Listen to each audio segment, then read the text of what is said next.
జై శ్రీరామ్.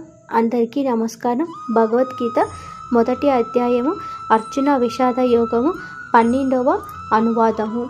కురువంశంలో వారిలో వృద్ధుడైనాను పరక్రవంతుడైనాను భీష్మ పితామహుడు దుర్యోధని యొక్క హృదయమునందు అతని సంతోషపరచడానికి ఉత్స్వరముతో సింహనాదమర్చి తన శంఖము పూరించెను.